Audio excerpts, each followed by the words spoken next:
Kenapa ngajuin kredit mobil itu perlu survei ke rumah?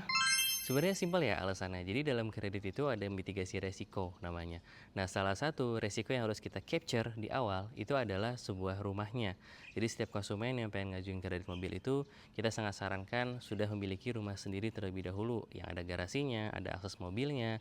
Nah, itu kita perlu sowan, perlu main ke rumah, memastikan bahwasannya rumahnya itu ada dan kalau konsumennya hilang kabar berarti rumah tersebut yang akan kita tuju untuk nanya kabar beliau itu seperti apa.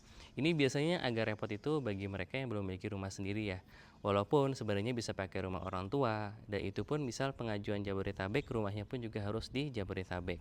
Udah gitu spek rumahnya sama ya, ada jalannya, ada garasinya, bisa rumah orang tua, rumah om, tante, atau istri nih, punya mertua itu pun juga bisa. Dan ini nih yang biasanya suka akan repot kalau misalnya ternyata rumah mertua, ya ada yang malu, nggak enak itu segala macam. Padahal itu sebenarnya adalah syarat kredit yang wajib dilakukan yaitu untuk survei ke rumah, ngelihat kondisi rumah tersebut. Terus walaupun masih dalam kondisi KPR, rumahnya itu nggak apa-apa, nggak masalah. Yang penting cicilannya lancar dan juga rasio kreditnya masih masuk. Kita nggak kepengen konsumen itu nyicil mobil tapi menyusahkan keluarga, entar kos buat anak sekolah nggak masuk, kos buat jalan-jalan healing ketemu orang tua juga nggak masuk, atau kos-kos pos-pos lainnya dalam keuangan keluarga yang akhirnya nggak masuk.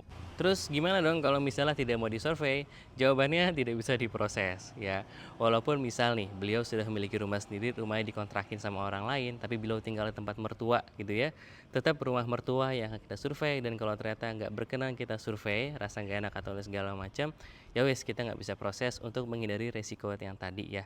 Ini sangat-sangat penting karena setiap kredit itu kita berharapnya konsumennya lancar dan salah satu yang kita lihat adalah itikat baiknya atau usaha dari konsumen tersebut, gimana negosiasi dengan keluarga, mengkondisikan dengan keluarga agar semua pihak itu tidak dirugikan dan semuanya bisa berjalan lancar. Dan bagi yang belum punya rumah, biasa kita mensyaratkan adanya seorang penjamin. Penjamin itu biasa pemilik rumahnya langsung. Fungsinya adalah semisal beliau tidak ada kabar nih yang kredit, kita akan ke rumah yang bersangkutan, ke rumah penjaminnya, kita tanya kabar beliau, kita coba diskusi seperti apa baiknya, dan lain segala macamnya.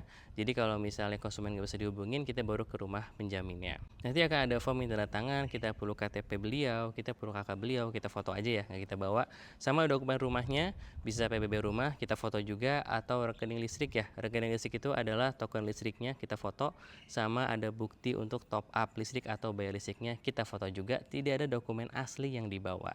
Buat teman-teman yang pengen kredit mobil second share ya, bisa langsung hubungin kita via WhatsApp di nomor ada di caption atau kunjungin website kita di www.amanahauto.id. Barakallahu fikum.